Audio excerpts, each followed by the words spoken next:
আসসালামু আলাইকুম সবাইকে, কেমন আছেন? আমরা এখন যাচ্ছি ছাগল নিয়ে, ছাগলকে ঘাস খাওয়াতে।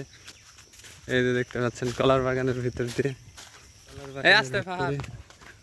দেখেন কি অন্ধকার। এটা কিন্তু কলার বাগান, কিন্তু খুবই ভয়ঙ্কর ভয়ঙ্কর রাসেল ভাইপার সাপ কিন্তু এই কলার বাগানে থাকে। প্রতি বছর এই চর এলাকায় অনেক মানুষ মারা যায় রাসেল ভাইপারের কামড়ে। ছাগল পাগল নিয়ে যাচ্ছি ঘাস খাওয়ানোর জন্য। এই যে গত ঝড়ে এই কলা গাছটা পড়ে গেছে, যে কলা। ভাত কয়টা ছাগল?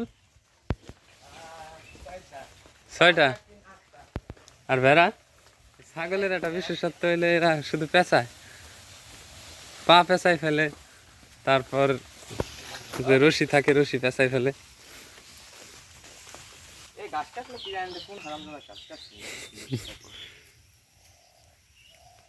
ঘাস কাটে নিছে কি এই জায়গাটা? খায় না কেন? বৃষ্টির পানিতে মনে হয় ভিজছে, সেই জন্য। ঠিক না?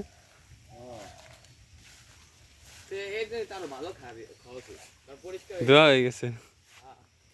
ওই পাশে ধান ক্ষেত, আর এটা হলো এখানে ঘাস।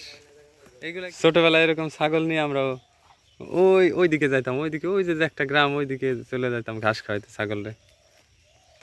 আর বিশেষ করে শুক্রবার হইতো, যেদিন শুক্রবারে বিটিভিতে বিকালবেলায় ছবি দেখতাম, ছবি দেখার সময় হইলে আব্বা তখন বলতো ছাগল নিয়ে যাইতে ঘাস খাওয়াইতে, তখন মেজাজ এত খারাপ হইতো। ছোটবেলায় এরকম ছাগল নিয়ে বিকালবেলায় ঘাস খাওয়াইতে যাইতাম। ঘাস খাওয়াইতে দিয়ে তারপরে খেলাধুলা শুরু করে দিতাম। খেলতে থাকলে তো খেলার নেশায় আর ছাগল কোথায় গেল খেয়াল থাকতো না। অনেক সময় ছাগল হারাই যাইতো, মানে অন্য জনের খেতে চলে যাইতো, বা অন্য ছাগলের সাথে অন্য জনের বাড়ি চলে যাইতো। তখন তো টেনশনে পড়ে যাইতাম। যত সন্ধ্যা হইতো তত টেনশন বাড়তো। ছাগল নিয়ে তো বাড়ি যাইতে হবে, তাছাড়া তো বাড়ির থেকে আবার পেদানি দিবে। ছাগল যেইভাবে ধান ক্ষেত আর ধান ক্ষেত, বিঘার পরে বিঘা জমি শুধু ধান ক্ষেত আর ধান ক্ষেত। এইদিকে দেখতে পাচ্ছেন ওইটা হচ্ছে কলার বাগান, আর ওইদিকে কিছু ভুট্টা ক্ষেত আছে, আর বাকি মাঝখান দিয়ে যত জায়গা আছে সবই ধান ক্ষেত। সত্যি অসাধারণ, চারপাশে শুধু সবুজ প্রকৃতি। এই ছাগল আবার চলে আসছিস কেন? ছাগল এখানে চলে আসছে যে কচু খেতে। কচু খায় নাকি ছাগল? ওরা কিন্তু এই ধান ক্ষেতের ভিতর দিয়ে শুধু ঘাসগুলা খায়। ধান ধান দেখুন, ছাগল ভেড়াগুলো কিন্তু ধান ক্ষেতের মধ্যে ছেড়ে দেওয়া হয়েছে। ধান আর ঘাস দেখতে একই রকম, কিন্তু এর মধ্যে থেকে তারা ধানগুলো না খেয়ে বেছে বেছে ঘাসগুলো শুধু ঘাস আর ধানের কালার কিন্তু কোয়াইট সেম। এর মাঝ থেকে ভেড়া এবং ছাগল কিন্তু ঘাস আর ধানকে ডিভাইড করে ফেলছে, শুধু ঘাসটাই খাচ্ছে, ধান খাচ্ছে না।